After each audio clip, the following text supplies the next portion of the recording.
Les doy nuevamente la bienvenida a este estudio bíblico en el Evangelio de Juan. Estamos en el capítulo 14, avanzando muy lentamente, soy consciente de ello, pero también es cierto que estos capítulos y estos versículos tienen una densidad muy grande. Hay que ir poquito a poco para no perderse las grandes riquezas espirituales que encontramos aquí. En esta ocasión nuestro estudio tiene que ver nuevamente con el Espíritu Santo, pero en esta ocasión bajo una faceta nueva. Nos lo va a presentar el Señor como Maestro. Si me quieren acompañar, vamos a leer los versículos 25 y 26 del capítulo 14, que serán la base de nuestra meditación en esta ocasión.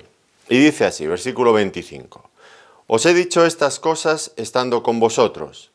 Mas el Consolador, el Espíritu Santo, a quien el Padre enviará en mi nombre, Él os enseñará todas las cosas y os recordará todo lo que yo os he dicho.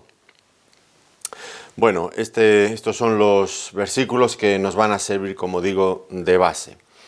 Ya hemos visto anteriormente en otros estudios que el Señor era plenamente consciente de que su ministerio aquí en la tierra estaba terminando. Sin embargo, había todavía muchas cosas que tendría que enseñarles a los discípulos. Y esta situación le preocupaba al Señor. Mucho trabajo todavía por hacer.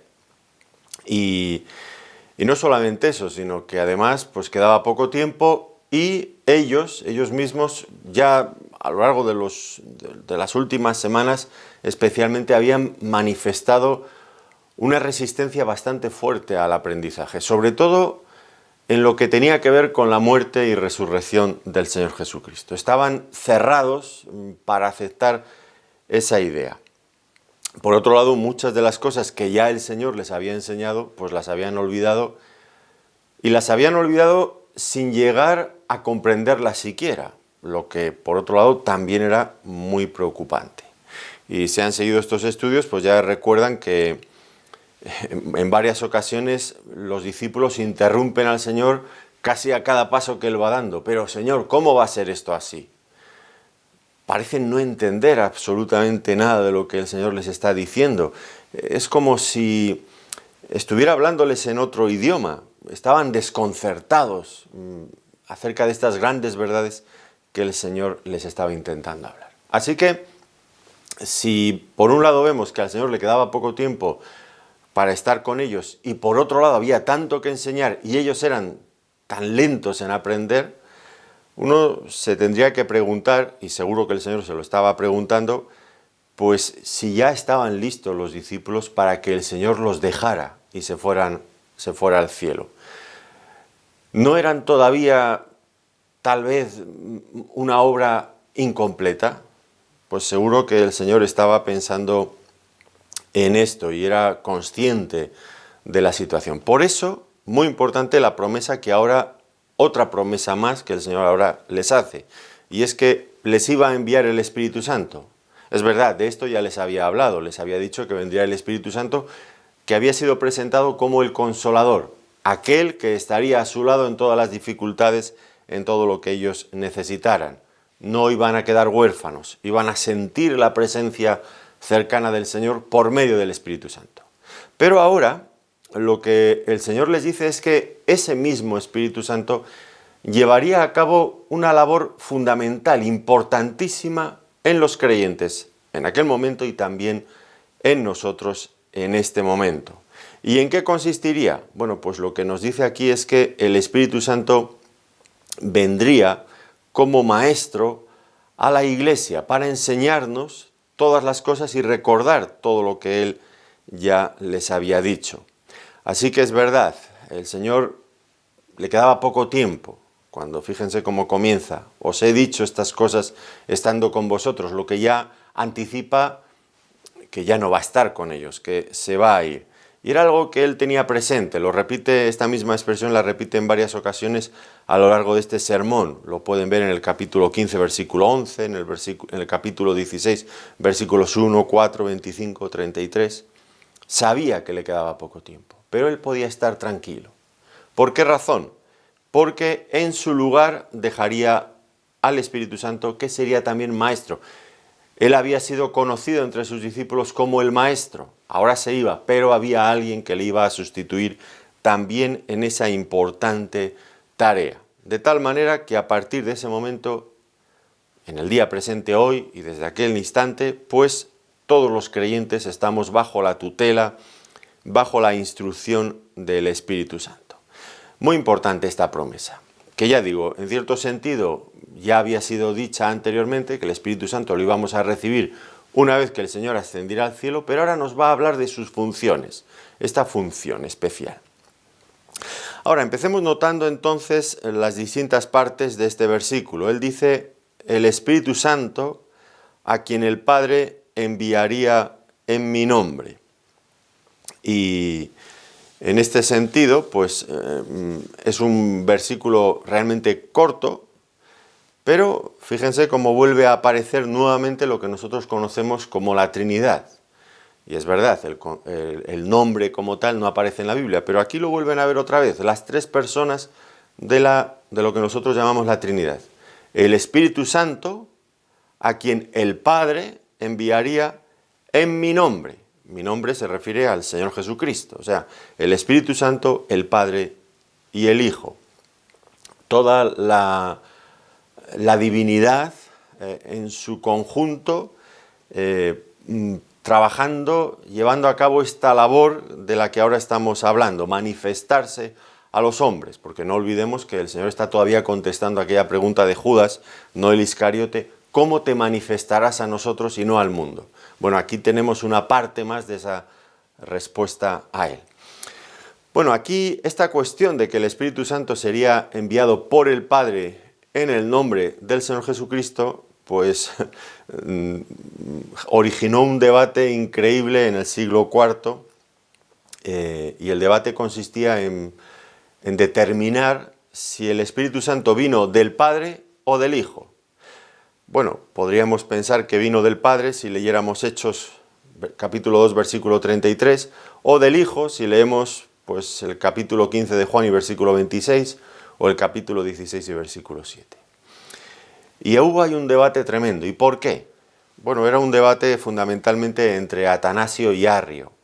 Y versaba sobre si el Hijo de Dios era completamente igual al Padre en todo, como Dios.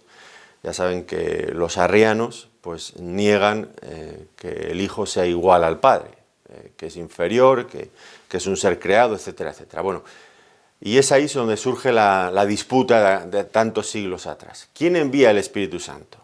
Si es el Padre, pues tiene toda la autoridad. Si es el Hijo entonces tiene toda la misma autoridad que el Padre. Bueno, podemos ir entresacando versículos de aquí y de allí para resaltar una parte de la verdad, pero cuando leemos todo en su conjunto, lo que parece que se deriva con toda claridad es que el Espíritu Santo viene tanto del Padre como del Hijo, porque ambos son iguales en dignidad y pues en autoridad y en todo lo que podamos pensar que corresponde a la divinidad. El Padre lo envía, sí, en el nombre del Hijo. Ambos están involucrados en esta cuestión, que es muy importante.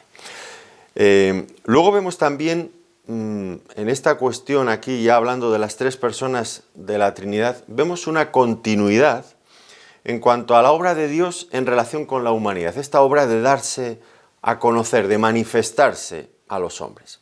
Y digo que hay cierta continuidad porque ya hemos escuchado al Señor Jesucristo decir que Él había venido en el nombre de su Padre, para enseñar lo que su Padre le había enseñado, para manifestar las obras de su Padre, para glorificar a su Padre aquí en la tierra.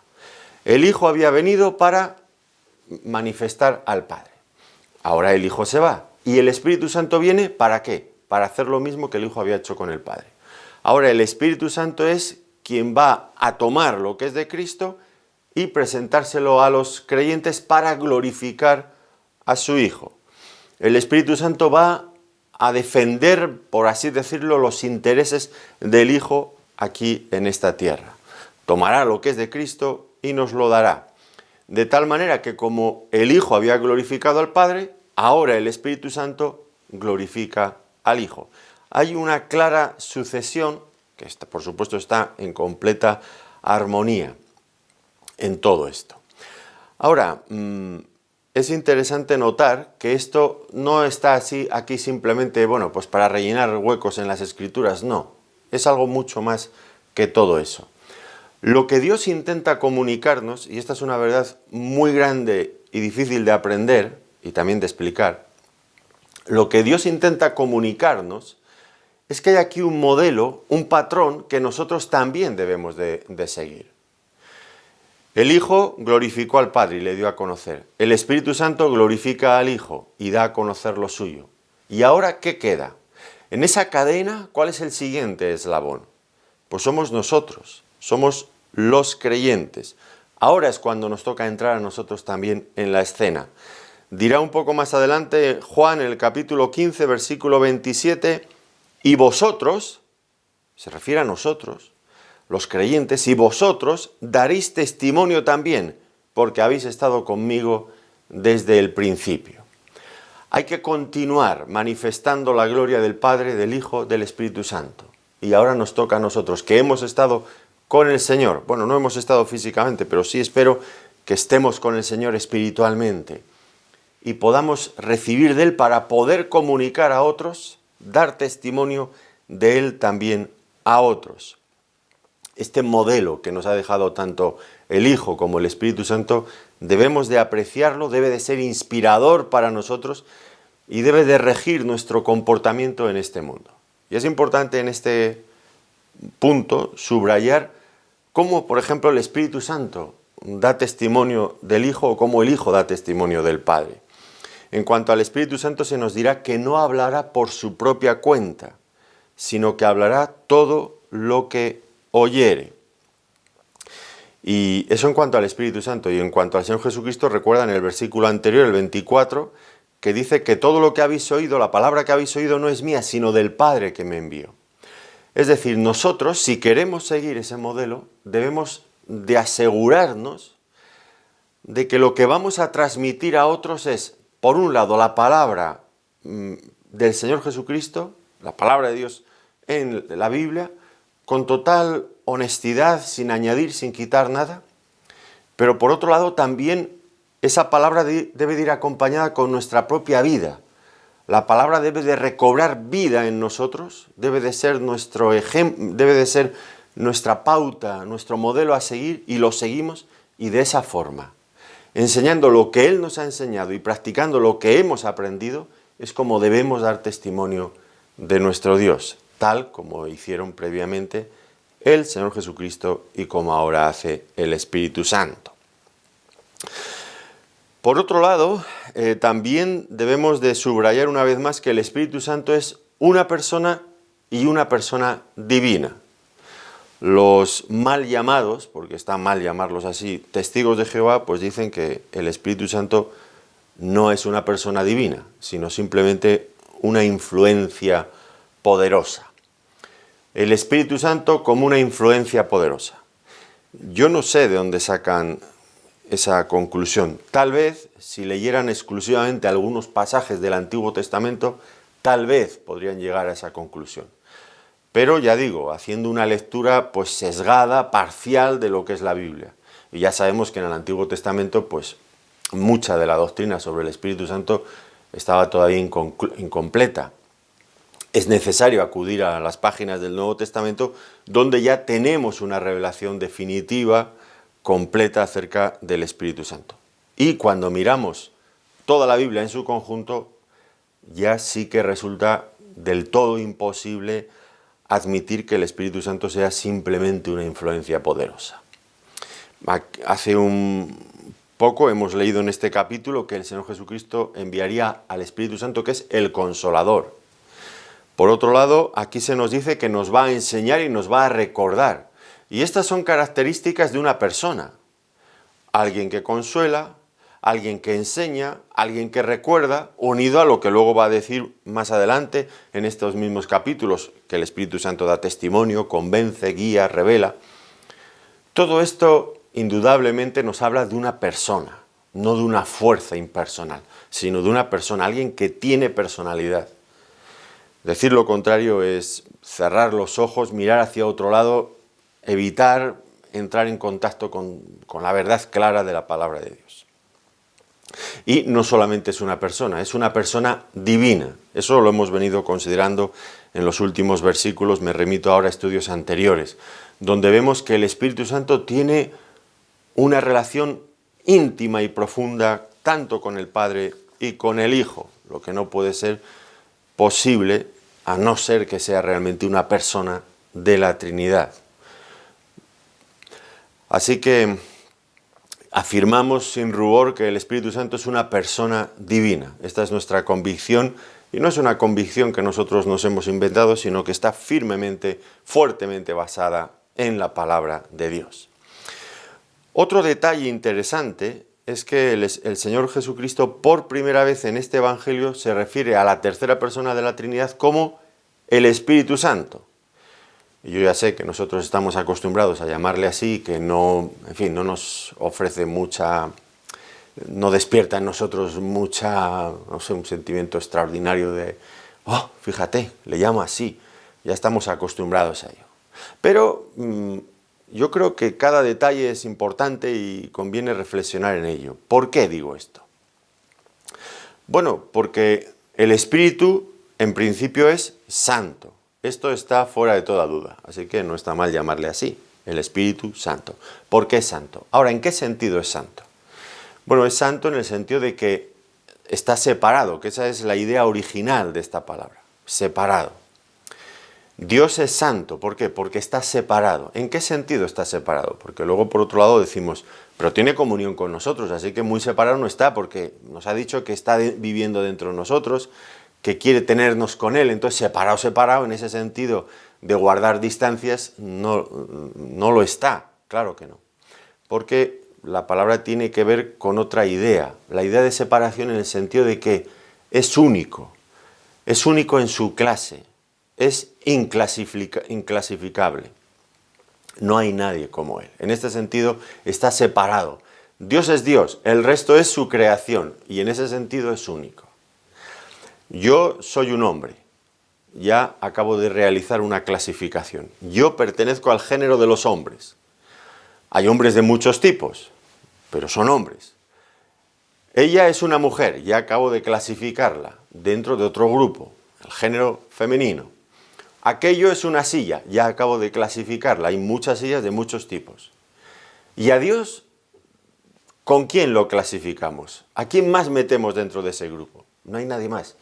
Es único, está separado de todo lo demás. Dios es especial, es inclasificable, es Dios. Está separado, es imposible incluirlo dentro de ningún otro grupo. En donde Él está solo, porque no hay nadie, absolutamente nadie, como Él. Por eso Dios es santo y el Espíritu Santo es santo, separado en este sentido tan especial del que estamos hablando. Y lo es porque pertenece a la esfera divina. En ese sentido absoluto se refiere la santidad del Espíritu Santo. Es santo como Dios es santo. Pero también en otro sentido es apropiado llamarle santo porque una de las funciones que realiza el Espíritu Santo es precisamente la de santificar a los creyentes, al hombre. Santificarlo en el sentido de separarlo para Dios. Aquí la acepción es un poco diferente, tiene matices distintos, ¿no? Nos santifica en el sentido de separarnos para Dios. Nos separa del mundo, de la inmundicia, del pecado, para que estemos con Dios. Aquí sí que puede tener un poco la idea, otra idea diferente, ¿no? Ahora, ¿por qué llamarle Espíritu Santo en esta ocasión? Pues entiendo que es muy apropiado, muy oportuno, por una cosa que fácilmente entendemos. Y es que aquí nos está hablando del Espíritu Santo como maestro. ¿Y cuántas veces, seguro que a usted le ha ocurrido, que ha llegado a aprender cosas de la palabra de Dios? Cosas que el propio Espíritu Santo le ha revelado. ¿Pero qué ocurre a continuación? Bueno, pues que lo tenemos claro, pero el problema surge cuando eso que hemos aprendido, que quizás requiere algo de nosotros, un cambio, una nueva actitud, nos faltan las fuerzas para ponernos en marcha. Otras veces el Espíritu Santo pues no es que nos dice que tenemos que hacer algo, sino que tal vez debemos de dejar de hacer algo. Y nos ocurre lo mismo, no tenemos las fuerzas para abandonar un mal hábito. Esta tensión que existe en el creyente y también en la persona del mundo, fíjense, les remito al capítulo 7 de Romanos, cómo Pablo habla de su experiencia previa, que bueno, viene a ser la misma experiencia de cualquier persona, incluso después de ser creyente, siempre y cuando no esté guiado por el Espíritu Santo. ¿Cuál es la experiencia allí de Pablo? Bueno, está frustrado porque dice, lo que quiero hacer, eso no lo hago. Y lo que no quiero hacer, eso es precisamente lo que hago. ¿Y no le ha ocurrido a usted precisamente eso muchas veces? Yo le podría hablar de mi propia experiencia y decirle que sí, que desgraciadamente estoy muy familiarizado con eso. Hay una lucha constante dentro de mí, de querer y no poder. Bueno, y eso es como Pablo va hablando en el capítulo 7 de Romanos. Pero cuando llega al capítulo 8, hay un cambio absoluto, hay un tono de triunfo. Él dice, miserable hombre de mí, ¿quién me librará de todo esto? Pero luego dice, pero el Espíritu Santo por el que hemos sido adoptados como hijos, el Espíritu Santo que viene a morar dentro de cada creyente. El Espíritu Santo es el que nos regenera, el que nos transforma, el que nos da ese poder que no tenemos en nosotros mismos. Así que, si de lo que se está tratando aquí en este pasaje de Juan es de hablar del Espíritu Santo como enseñador, es importante también complementar la labor del Espíritu Santo como maestro con la otra labor. ¿Cuál? La de santificador. Qué importante es que Él nos enseñe, sí, pero también es muy importante que Él nos dé la capacidad para cambiar aquello que nos está enseñando que debemos de cambiar. Porque si no, no llegamos a ninguna parte, nos atascamos en el camino. Necesitamos el Espíritu Santo como maestro, pero también lo necesitamos como santificador, para que Él nos transforme. Esto es la clave también de lo que el Señor Jesucristo estaba intentando enseñar a Nicodemo, recuerdan, en el capítulo 3 del Evangelio de Juan. Allí estaba claro, todo lo que es nacido de la carne, carne es. Que el término carne no se refiere a los músculos y a que recubren los huesos y todas estas cosas que tenemos. No se refiere a la carne, al cuerpo en el sentido físico. Se refiere a la naturaleza caída que todos hemos heredado de Adán, de aquel primer hombre pecador. Y esa carne, esa naturaleza caída, por mucho que se esfuerce, y fíjense bien en lo que estoy diciendo exactamente, por mucho que se esfuerce, nunca puede llegar a superar el listón de lo que agrada a Dios. Siempre caemos por debajo de lo que Dios espera. Por lo tanto, todo lo que surja de la carne está manchado del pecado, no agrada a Dios. ¿Y qué le dijo el Señor Jesucristo a Nicodemo? Pues lo que es nacido de la carne, carne es, pero lo que es nacido del Espíritu, Espíritu es. Les había dicho, os es necesario nacer de nuevo, del agua y del Espíritu. Es el Espíritu Santo quien nos da esa nueva naturaleza. Es el que produce en nosotros ese nuevo nacimiento.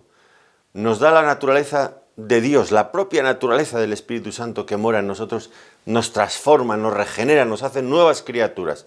Y entonces sí que podemos cumplir con lo que Él nos enseña. Así que es muy importante que también sea conocido aquí el Espíritu Santo no solo como maestro, sino también como aquel que es santo y que nos santifica.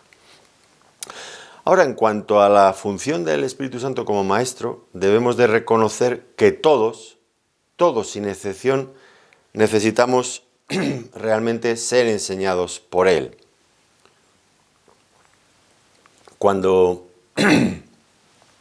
hablamos de las cosas profundas de Dios, pues tenemos que coincidir con el diagnóstico que el apóstol Pablo hizo. Nadie conoció las cosas de Dios sino el Espíritu de Dios. 1 Corintios capítulo 2, versículo 11. Nadie conoce las cosas de Dios sino el Espíritu de Dios, que mora dentro de Dios, porque es parte de la divinidad. Y esto pues es una declaración absoluta. Nadie conoce las cosas de Dios, lo que nos convierte en algo que no nos gusta, que es en ignorantes. Y nos humilla. Reconocer que no sabemos es humillante, ¿no es cierto? Que somos completamente ignorantes. Todos nosotros, como digo, sin excepción. ¿Incluso los sabios de este mundo? Sí, incluso los sabios de este mundo. Allí mismo, en 1 Corintios capítulo 2, es un pasaje muy interesante en todo esto que estamos hablando ahora.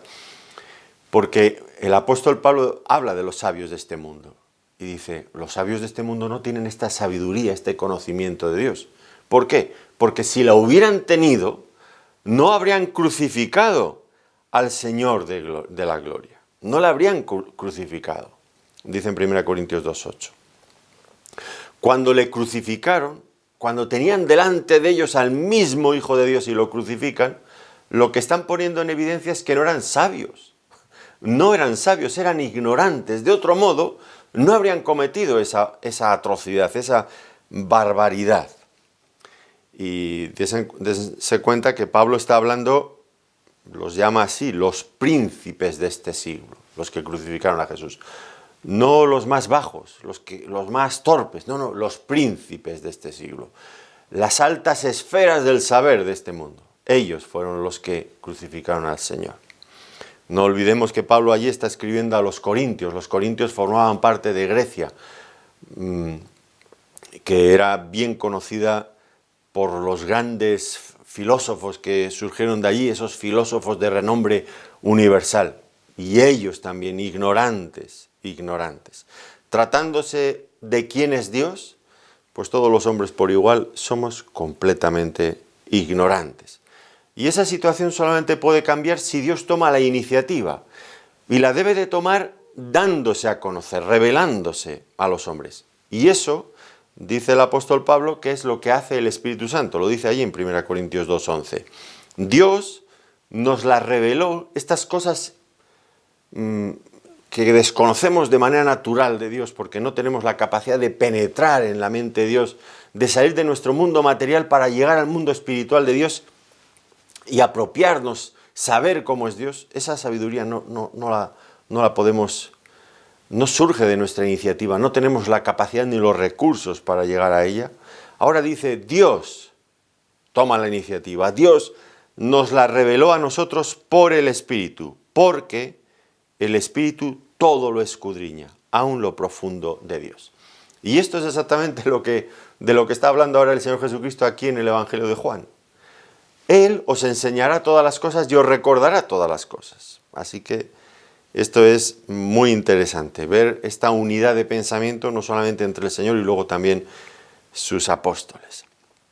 Así que el Espíritu Santo nos enseñará todas las cosas. Y aquí lo que percibimos es, como estamos diciendo, un genuino interés de parte de Dios de darse a conocer a los hombres.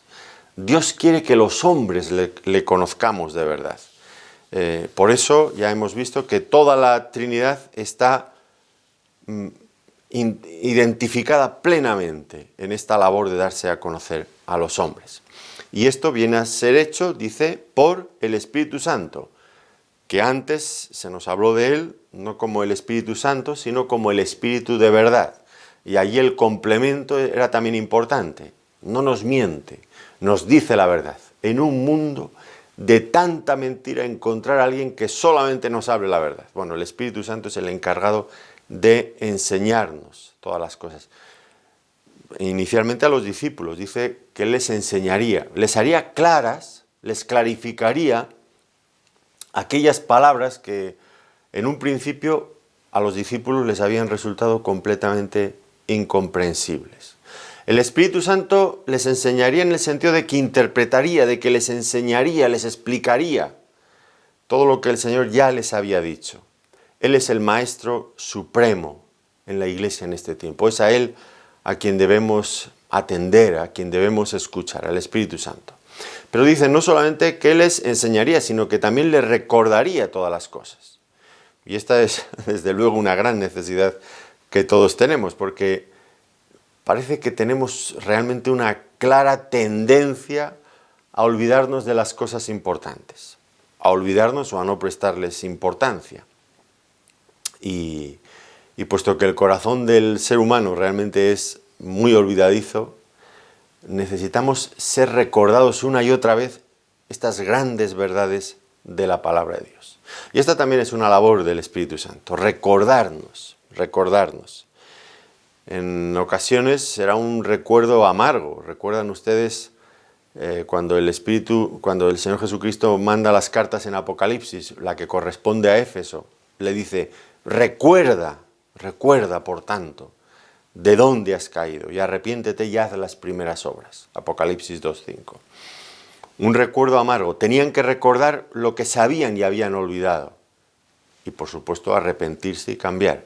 En otras ocasiones este recuerdo es mucho más positivo, en el sentido de que vienen a nuestra mente conceptos por los que hemos pasado, o pasajes bíblicos o ideas que ya han estado en nuestra mente antes, pero a las que no hemos prestado demasiada atención y ahora vienen nuevamente con una fuerza desconocida.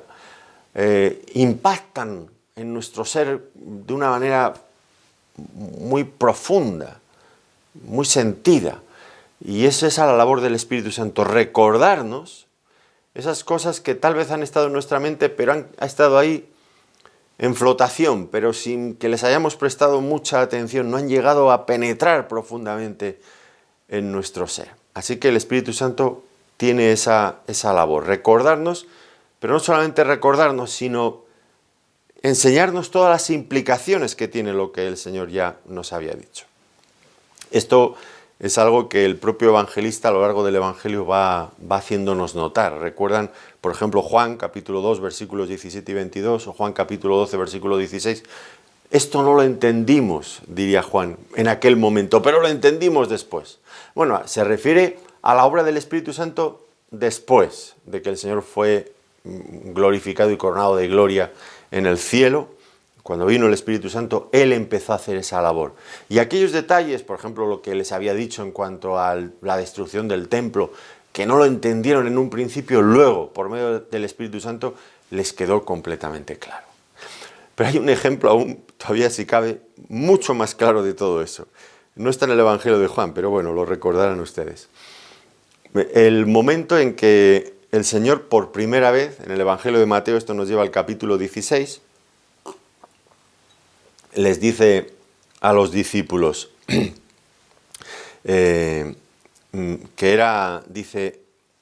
empieza a decir a los discípulos que le era necesario ir a Jerusalén y padecer mucho de los ancianos, de los principales sacerdotes y de los escribas, y ser muerto y resucitar al tercer día. Esto, dicho así en ese momento, ellos no lo entendieron, de ninguna forma. No encajaba en ninguno de sus pensamientos. Ninguna de las mentes de los apóstoles logró aceptar esa idea. No. Y el más impulsivo de todos, nuevamente el apóstol Pedro, se anticipa y lo toma aparte y empieza a reconvenirle. Señor, ten compasión de ti, en ninguna manera esto te acontezca. Mateo 16, 21 y 22. El Señor les habla de su muerte y Pedro le toma aparte. Señor, en ninguna manera esto te acontezca. ¡Qué barbaridad acabas de decir! Bueno, ahora el Señor muere, resucita, se va al cielo y envía el Espíritu Santo. Y ese mismo día, el día de Pentecostés, cuando acaban de recibir el Espíritu Santo, Pedro se coloca en pie en el templo, delante de todas las personas admiradas por aquel fenómeno extraordinario. Les oían hablar en lenguas, cada uno en su propio idioma. Habían venido gente de muchos lugares y todos les escuchaban hablar en su propia lengua, en su propio idioma. ¿Y qué es lo que les está diciendo Pedro? Dice, esto es lo que ha ocurrido como consecuencia de que el Señor Jesucristo ha muerto y ha resucitado. Y empieza a hablarles de la muerte del Señor, de la necesidad de su resurrección, de cómo todo eso coincidía con lo que previamente habían estado explicando durante siglos los profetas del Antiguo Testamento. Dice, todo esto era necesario que ocurriera. Y uno se queda mirando a Pedro y dice, pero es el mismo Pedro. Aquel que unos meses antes había dicho, Señor, de ninguna manera esto te acontezca, ¡qué barbaridad! Y ahora dice, era necesario. Y además lo habían dicho los profetas. ¿Qué le había pasado a Pedro? Bueno, pues que a raíz de la venida del Espíritu Santo había logrado entender esas grandes verdades que ahora predicaba a los cuatro vientos. Un gran cambio, un gran cambio. Así que, qué importante es la labor del Espíritu Santo. No simplemente recordándonos lo que hemos vivido o lo que se nos ha dicho, sino también ofreciéndonos esa comprensión que inicialmente no teníamos. Una comprensión mucho más profunda de quién es el Señor, de lo que Él quería decirnos realmente en toda su profundidad. Bueno, esta labor de recordar del Señor nos obliga a mirar hacia atrás, ¿no es cierto? Y aquí, en este sentido, me gustaría hacer un par de reflexiones. Y es que si el Espíritu Santo nos va a recordar el pasado, esto nos lleva, lógicamente, a las Escrituras, a la palabra de Dios, a toda la palabra de Dios. Algunos, cuando piensan en la palabra de Dios, lo ven como un libro arcaico, antiguo, que ha pasado de moda, que ya ha dejado de ser relevante para el hombre moderno del siglo XXI. Pero el Espíritu Santo no ha cambiado su labor. El Espíritu Santo sigue insistiendo en esa misma labor de llevarnos de vuelta nuevamente a las páginas de la palabra escrita, de la Biblia. Sí es un libro antiguo, pero es donde está revelado quién es Dios y debemos de volver allí. El Espíritu Santo vuelve a rescatar aquellas verdades antiguas para traerlas a nuestra mente. Y aquí es donde quiero introducir esta reflexión. Y es que cada vez más observo a mucha gente, especialmente entre los académicos, parece que les dan algún premio especial por decir algo nuevo, alguna interpretación novedosa y sensacionalista de algo que, bueno, cosas nuevas, experiencias nuevas, interpretaciones nuevas. Parece que hay una fiebre por lo nuevo. No lo olvidemos. El Espíritu Santo, si somos guiados por Él, nos va a llevar nuevamente a lo antiguo, a la palabra de Dios. Allí está lo que nosotros debemos de buscar. Y los que andan siempre buscando algo nuevo, pues como aquellos griegos de la antigüedad. ¿Recuerdan cuando el apóstol Pablo se encontró en Atenas con los griegos allí?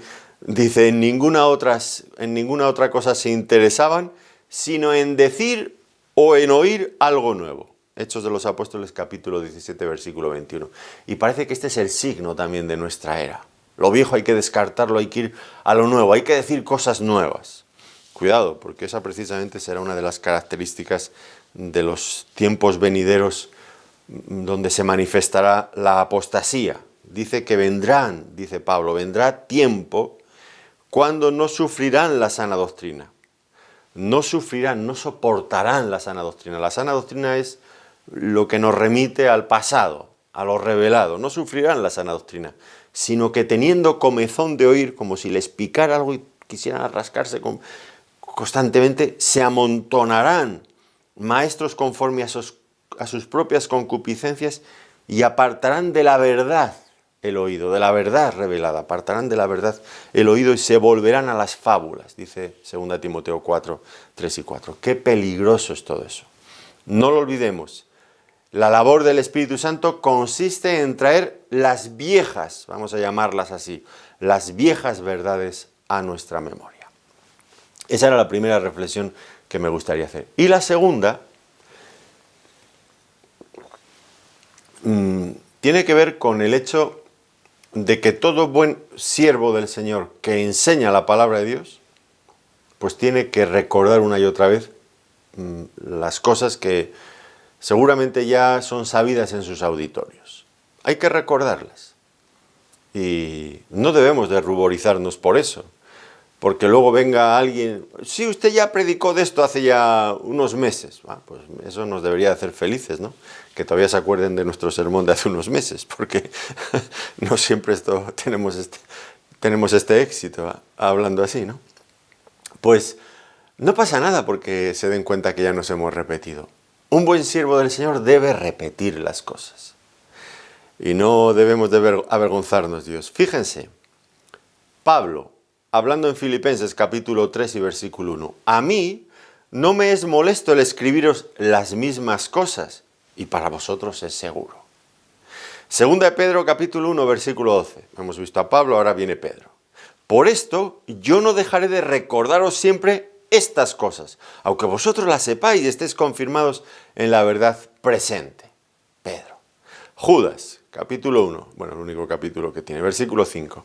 Mas quiero recordaros, ya que una vez lo habéis sabido, es decir, ya sé que lo sabéis, pero quiero recordaros, ya que una vez lo habéis sabido, que el Señor, habiendo salvado al pueblo sacándolo de Egipto, después destruyó a los que no creyeron, etcétera, etcétera. Cosas que ya sabían, que igual las sabían desde la escuela dominical de pequeñitos, pero tenían que recordarlas. Un buen siervo de Dios debe recordar las cosas. No pasa nada por repetir conceptos, por repetir incluso sermones enteros si hiciera falta. No pasa absolutamente nada.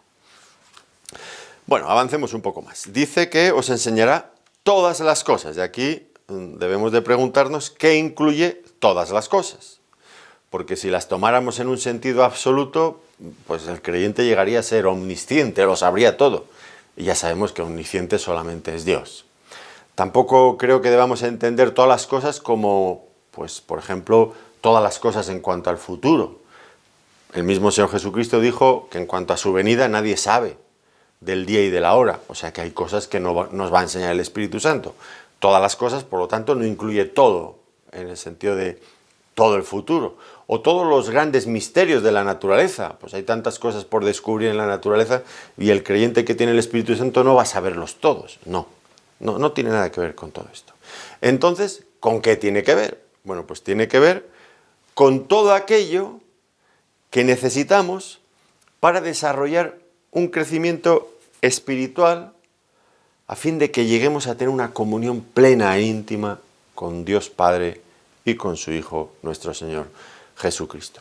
Todo lo que necesitemos para disfrutar de esa comunión plena, para ser transformados cada vez más a la imagen de nuestro Señor Jesucristo. Y aquí quiero incluir otra reflexión, porque qué gran diferencia hay, y es un hecho indiscutible, qué gran diferencia hay entre lo que el Espíritu quiere enseñarnos, que es todas las cosas, y lo poco que a veces, la poca atención que a veces prestamos a esta necesidad de seguir aprendiendo. El Espíritu Santo quiere enseñarnos todas las cosas y nosotros apenas tenemos interés por aprender. Y nos encontramos con creyentes, quizás nosotros seamos así, espero que no. Con creyentes que, sí, yo ya me leí una vez la Biblia cuando era joven, ya tienes suficiente con eso, ya te alimentaste bien con haber... Creyentes que ni siquiera se han leído la Biblia entera después de 15 años de creyentes, o de 10 años, o de 20 años. Porque hay creyentes que se toman la vida con una calma en cuanto a aprender del Señor, que necesitarían, no hay interés. Esta descompensación entre el deseo del Espíritu Santo de enseñar todas las cosas y nuestro desinterés de aprender tan pocas cosas. Hice ya un curso bíblico hace muchos años cuando era joven.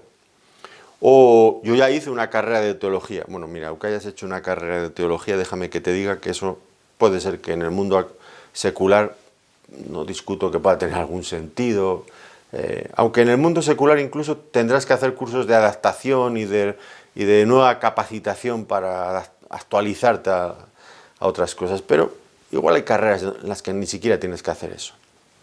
Pero en lo que se refiere a la palabra de Dios, bueno, puedes haber estado 3 años haciendo una carrera universitaria en teología intensamente, y eso no es nada, porque el creyente necesitamos seguir aprendiendo constantemente. Aquí lo que nos dice es que nos va a enseñar todas las cosas. Conformarse con algo menos que eso es perder lo que el Espíritu Santo nos quiere dar. Y en 3 años, aunque sea 3 años de carrera universitaria, no se puede aprender todo eso, ni mucho menos. Es imposible a todas luces. El creyente está constantemente, si es auténtico creyente, debe tener ese constante deseo de aprender, de descubrir. Yo creo que las personas en alguna manera mueren de una manera, no sé cómo decir, simbólica o no real, no. Mueren cuando pierden el interés por aprender, por descubrir, cuando pierden la curiosidad por las cosas. Yo por lo menos todavía me siento vivo en este sentido. Tengo cada vez más deseos de aprender más del Señor y cada vez sufro más porque veo que el tiempo se me acaba, porque los años no pasan en balde y en fin. Pero qué triste, qué triste. Tenemos que compensar en nuestras vidas el deseo del Espíritu Santo de enseñarnos todas las cosas y en nosotros este deseo de aprender todas las cosas. Si no, por mucho que hablemos del Espíritu Santo, que hay personas que están siempre hablando del Espíritu Santo, pero que nunca se ponen a leer sus Biblias. Pues miren ustedes, entienden poco o disfrutan poco del ministerio del Espíritu Santo si no aprenden. Y para aprender hay que poner en contacto la palabra de Dios con nuestras mentes y dejar que el Espíritu Santo utilice esa palabra para enseñarnos. Otro punto muy importante en este estudio tiene que ver con el Espíritu Santo y la inspiración de las Escrituras. Y esto nos lleva a otra pregunta. ¿Quiénes son los destinatarios de esta promesa que encontramos aquí? Él os enseñará todas las cosas y os recordará todo lo que yo os he dicho. ¿Quiénes son los destinatarios de esta promesa? Bueno, en un sentido primario, habría que decir que quienes serían los beneficiados en toda su plenitud de esta promesa serían los apóstoles, aquellos 12 que el Señor había elegido como portavoces autorizados de la verdad que Él les había revelado. Bueno, 12 ya saben ustedes que Judas Iscariote pues cayó, pero fue sustituido por otro apóstol, esos 12, ese grupo cerrado de 12. Y ellos pues serían los que recibirían en toda su plenitud esta promesa. ¿Y por qué me atrevo a decir esto? Bueno, porque notemos que dice, el Espíritu Santo os recordará todo lo que yo os he dicho. Eso solamente se cumplió en aquellos apóstoles, en aquel tiempo, porque yo no he escuchado al Señor, ni nadie después de ellos, de las generaciones sucesivas, nadie ha estado con el Señor físicamente y ha escuchado cómo Él nos ha hablado tal como dice aquí. Entonces, en primer lugar, entiendo que se refiere a los apóstoles del Señor. Y en este sentido, aquí el Señor los estaba capacitando y encomendando una tarea importantísima. Y es que ellos serían los responsables, por supuesto, guiados, como vemos aquí, por el Espíritu Santo, los responsables de registrar en las páginas de la Escritura todo lo que ellos habían recibido del Señor. Y desde ese momento, esta verdad revelada y ahora escrita en la palabra de Dios es normativa para nosotros. Aquí pueden entender por qué razón decimos que ya no hay apóstoles en este sentido bíblico, de los 12, ya no hay apóstoles. ¿Por qué? Porque lo que los apóstoles decían era normativo para la iglesia de todos los tiempos. Hoy puede alguien decir, yo soy apóstol, bueno, pero no lo serás en este sentido. ¿Por qué razón? Porque lo que tú dices no es normativo para toda la iglesia en todo el mundo. Desde luego que no. Bueno, a esto hay que decir que la Iglesia Católica, por supuesto, piensan que su Papa sí que tiene esa capacidad heredada. Él puede hablar ex cátedra y dictar lo que es la verdad y lo que no lo es. Aunque luego algunos papas se contradicen con otros papas y puede encontrarse usted ahí un desbarajuste tremendo. Llegará uno que dice que el limbo sí que existe y luego llegará otro que dice no, el limbo no existe, dudamos que exista. O afirmaciones sobre las indulgencias y otras muchas cosas que unos papas dijeron que eso sí que era así y otros dicen que no, que ya no hay. Bueno, los apóstoles tenían esa autoridad delegada por el mismo Señor, esos 12, para transmitir algo que era normativo para toda la iglesia en todos los tiempos. Todo el que diga que tiene esa capacidad después, pues se la está inventando. Por muchos que le aplaudan y le digan que sí y adelante, pero no es así. Entonces, lo que vemos aquí es que el Nuevo Testamento que nosotros tenemos, con lo que se completa la Biblia, pues fue encomendado a los apóstoles y tenemos la seguridad de que finalmente el producto final que hemos recibido es totalmente fiable. Y es fiable no tanto por quienes lo escribieron, porque los apóstoles ya hemos visto que eran personas muy débiles, también en cuanto a su capacidad de aprender y de enseñar. La seguridad proviene no de ellos, del autor humano, sino del autor divino, del Espíritu Santo, que recordaría y que enseñaría todas las cosas. Él les iba a capacitar plenamente. Así que tenemos ahora esta seguridad en que la palabra de Dios, el Nuevo Testamento al que ahora me estoy refiriendo, es palabra de Dios y que ha llegado a nosotros tal como Dios se propuso que llegara a nosotros, sin ningún tipo de alteración, porque el Espíritu Santo se encargó de esto. Por lo tanto, pues como ya hemos mencionado antes, el Espíritu Santo recordaría incidentes, pero también interpretaría aquellos incidentes, aquellos hechos.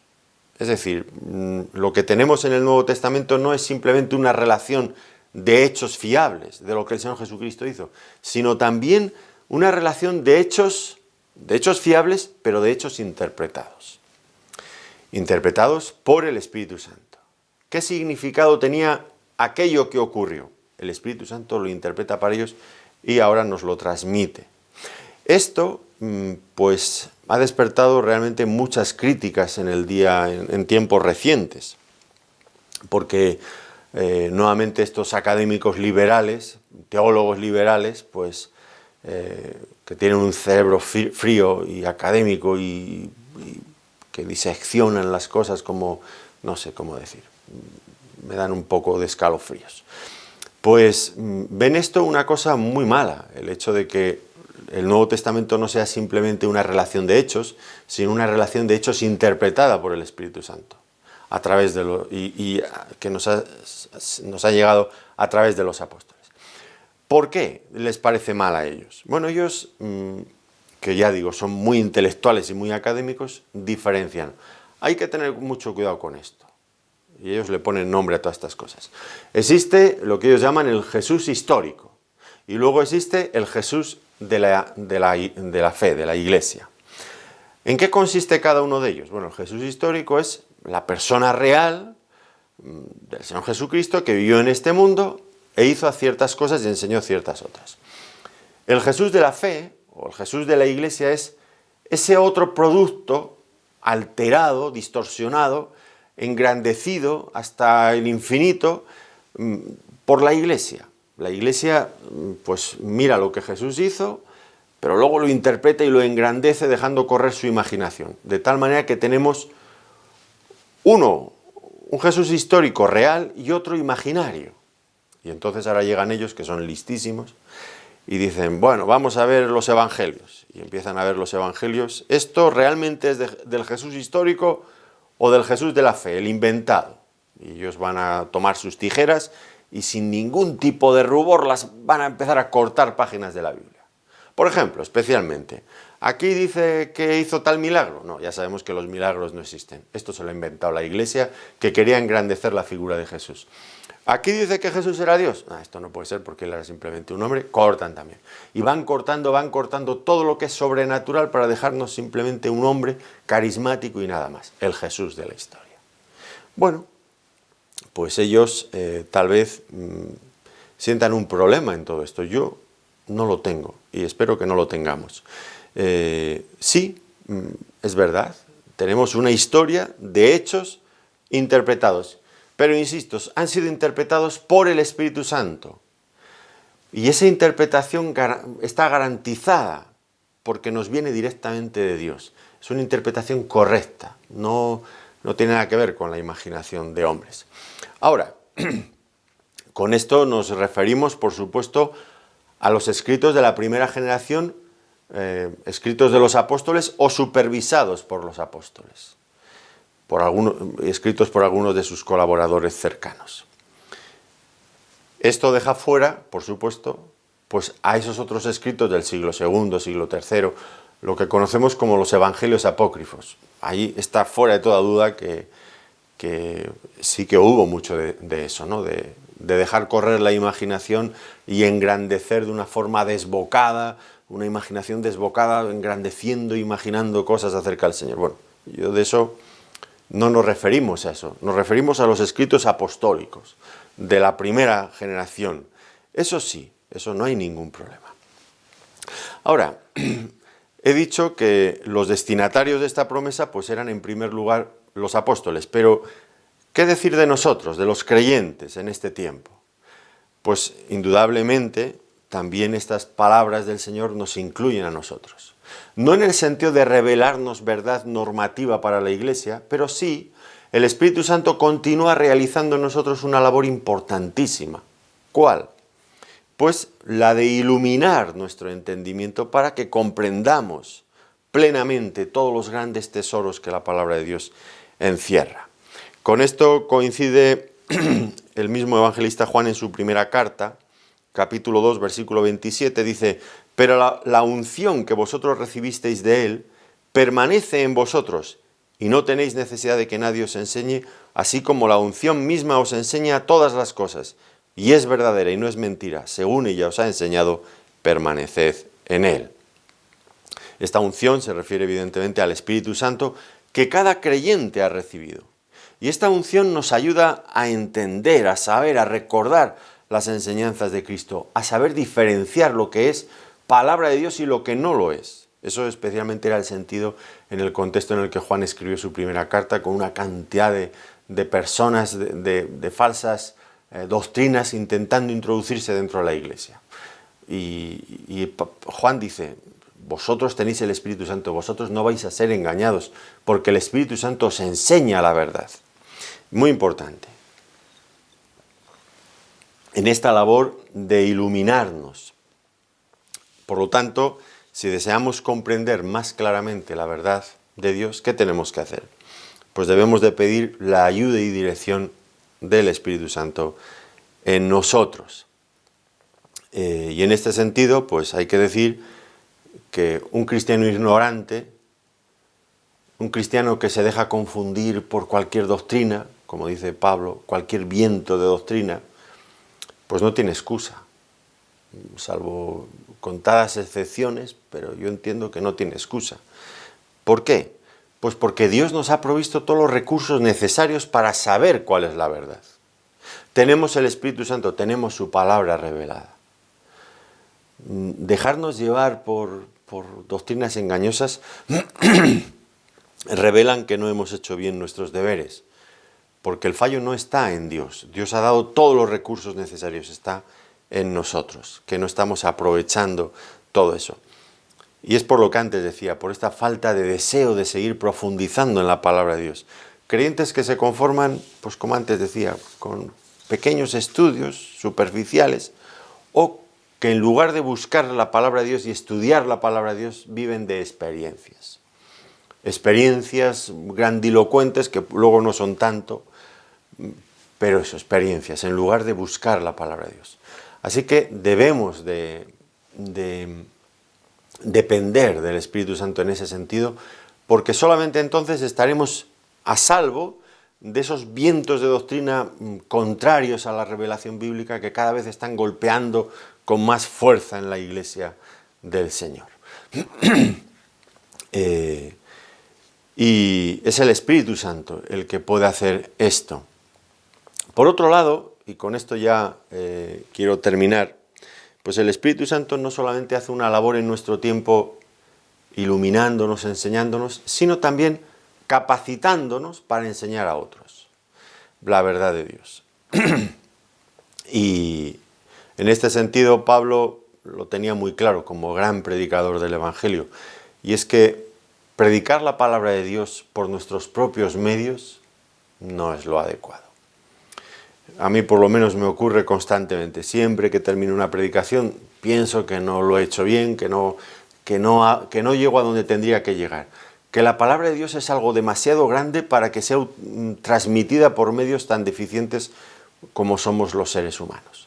Aun el hombre más inteligente y más listo del mundo, si es consciente de las cosas, pues coincidiría conmigo en este mismo diagnóstico. Y el apóstol Pablo, ya digo, lo hacía. Fíjense en 1 Corintios capítulo 2, versículo 4. Les dice allí: ni mi palabra ni mi predicación fue con palabras persuasivas de humana sabiduría, sino con demostración del Espíritu y de poder. Pablo había descartado, había dejado a un lado pues lo que era tan apreciado en la cultura griega, las palabras, los conceptos, las riquezas de imágenes, todo eso, ¿no? Para ellos era más importante muchas veces el formato, la forma en la que todo aquello se decía, que no el contenido de lo que se decía. Y estaban los sofistas. Bueno, pues Pablo dice, yo he descartado, yo repudio por completo ese tipo de cosas. Yo quiero hablar la palabra de Dios con demostración de poder, demostración del Espíritu Santo. Esa palabra que llega con fuerza a las personas. Y hay que huir de enseñar la palabra de una manera académica, fría. Eso es una labor que tanto para el que estudia y predica de esa manera académica, pues es una labor, un trabajo árido, un trabajo infructuoso, porque llena las mentes de conceptos que hace a la persona sentirse orgullosa, pero por su superioridad intelectual, pero no transmite esa fuerza y ese vigor, ese poder transformador que la palabra de Dios tiene cuando se predica en el poder del Espíritu Santo. Por lo tanto, cualquier predicador que quiera hacer una labor fructífera de acuerdo a lo que el Señor espera de él, pues tendrá que depender constantemente del Espíritu Santo. Y cuando dependemos del Espíritu, pues evidentemente cualquiera que lo haga, pues tendrá experiencias en este sentido pues muy claras, ¿no?